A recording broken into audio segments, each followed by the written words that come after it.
Today I'm going to talk about benign prostatic hyperplasia or hypertrophy, better known as BPH. BPH is a condition in which the prostate in a male gets large as they age. Now, most men have this, and it happens to a degree in most men, but there is most that do not have symptoms, but there is some that do. This right here is a normal prostate. As you can see, the urine here flows good. There's no blockage, there's no narrowing. Now here is an enlarged prostate. With an enlarged prostate, the prostate grows. Sometimes double, even more its size. And when it does that, it narrows right through here.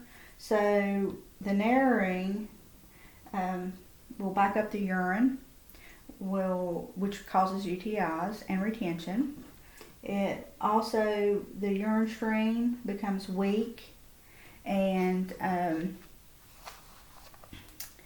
with this, you're going to get frequency through the day. You're going to have frequency, and then you'll have nocturia, which is frequency at night.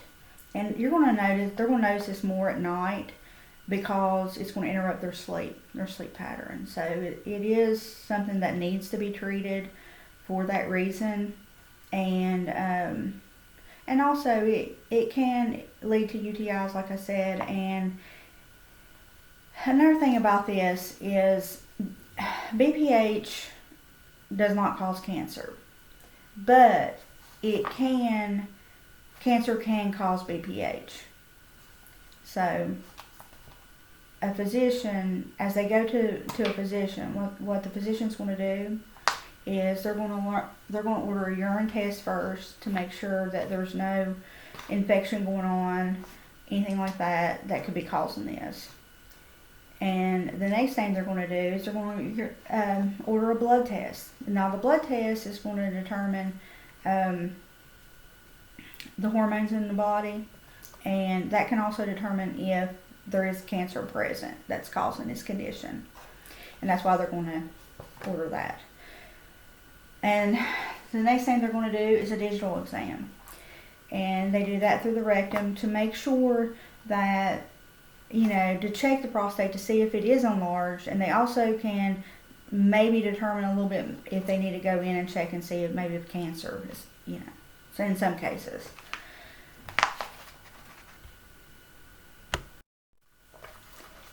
If a patient is diagnosed with this, the first thing the physician and nurse is going to tell them is they need to do some lifestyle changes.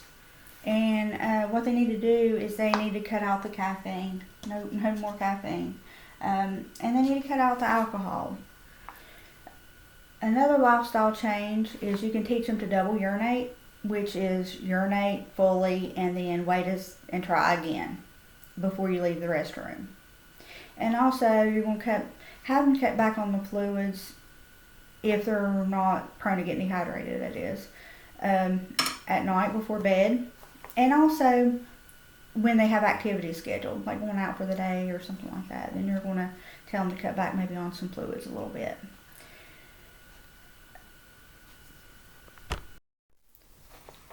Another thing you want to educate the patient on is to cut back on any, or actually don't take any antihistamines, such as Benadryl, and decongestants, because it can cause them to urinate more. A lot of patients, especially in Europe, takes this palmetto. It's a natural herb, but it's not proven to work. There's no studies saying that it does work. So you want to tell your clients, and a physician will not recommend saw palmetto at all for that reason. But there is other drugs, prescription drugs, that once, if lifestyle changes does not work and they're still having issues, then the physician will probably prescribe them a medication. There are several different medications that can be used for this, depending on the patient and depending on the condition of the patient and the condition of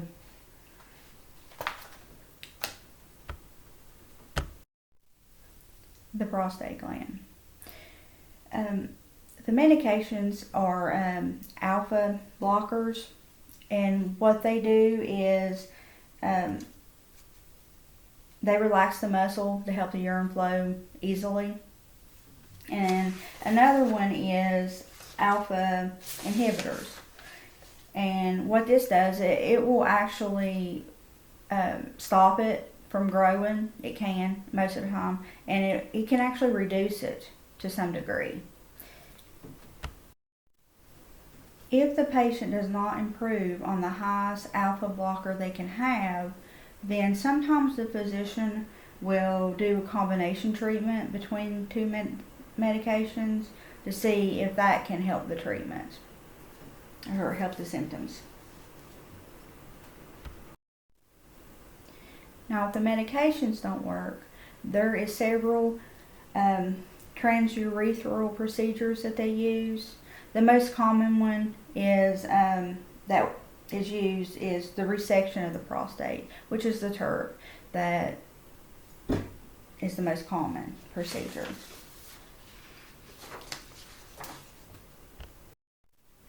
They can also use ablation of the prostate and a minimally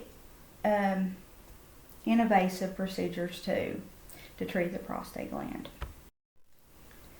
There are several procedures that's used only if it's a have-to case. Removal of the prostate is one of those, and in that case it has to be a healthy person so they can heal better, and also the prostate has to be very large. I think it said 1,000 grams. Oh, I'm sorry, 100 grams. That'd be large, wouldn't it? And another thing is a suprapubic catheter. I got an illustration right here showing a suprapubic catheter. I'm going to tell you what it is first.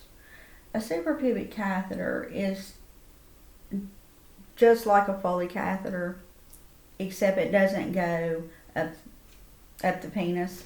This goes it's surgically done, and it actually goes into the abdomen, into the bladder.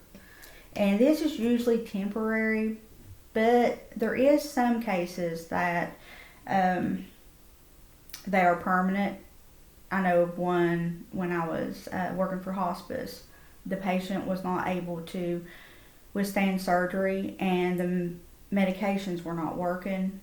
So the physician, surgically put